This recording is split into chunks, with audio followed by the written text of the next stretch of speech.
ዋይ ለዲማን ሾው ተጀምረን ያለ ተመልካቾቻችን ለዛሬ ዲማን ሾው ኤክስክሉሲቭ ለሆነ ቆይታዬ ለፊልድ ማርሻል ብርሃን እጀላ በሀገሪቱ ወቅታዊ ጉዳዮችና ለአንዳንድ ነገሮች ቆይታ አድርጌያለሁ። ለዚህ ያበደ ኢንተርቪው ከመጀመሩ በፊት ለሁላችሁም ላይክና ሼር እየገበራችሁ ጠብቁኝ። ከአፍታ ቆይታ በኋላ መለሳለሁ። ፒስ አውት።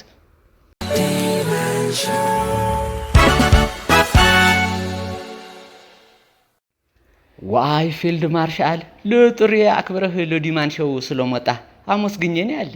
ወደ መጀመርታው ጥያቄ ልግባና ለዚህ ለምንኖርበት የምስራቅ አፍሪካ ቀጠና ለምንድነው ሰላም የራቀው ትላለህ ቡሬ? ቀጠናው ተረግሞ ነው ወይስ ምን ሆኖ ነው አላቅም። በጣም የተበጠበጠ ቀጠና ነው። ለእኔ ስገሙት ምናልባት ካልጠፋ ቦታ ለምስራቅ አፍሪካ ቀንዲ ላይ ስለሆነን የሆነ ሁሌ ተዋጉ የሚልን እሱ ብቻ ሳይሆን በቀጠናው በጥባጭ ገዢዎችም አሉ። የሚበጠብጡ ሁልጊዜ ጦር የሚሰብቁ ልማትና ኢንቴግሬሽን የማያውቁ ሙያ የሚመስላቸው ግጭት የሆነላቸው መሪዎችም አሉ። እንደ ህፃኔው ንጉሴ አይነትና እንደ ሞት እምቢው የኤርትራው መሪ ወዲ አፎም ማለትህ ነው ጎባኝ። ለመሆን የህፃኔው ንጉሴ ለሀገሪቱ ህዝቢ በኑሮው ውድነት እየተሰቃየ ለሰላም ወጣት መከራው እያየ ለእሱ ለሚያደርገውና ለሚሰራው ስራ ምን ታስባለህ ቡሬ ጀላ?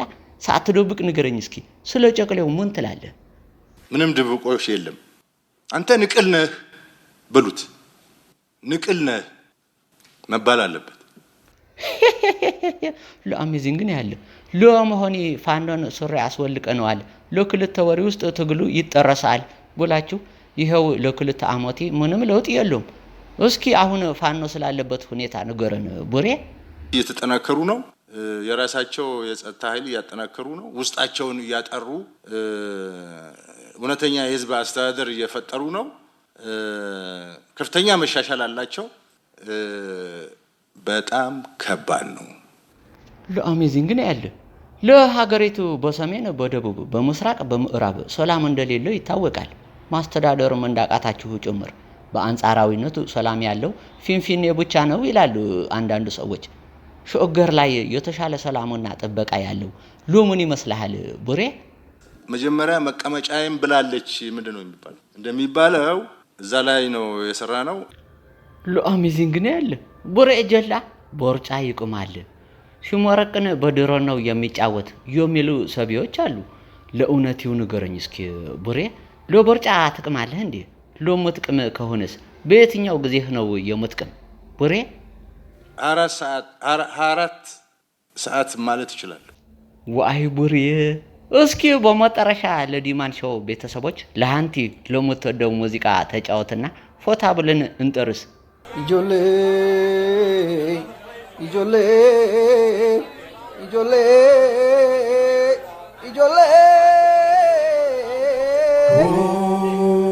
I'm begging of you, don't take mama.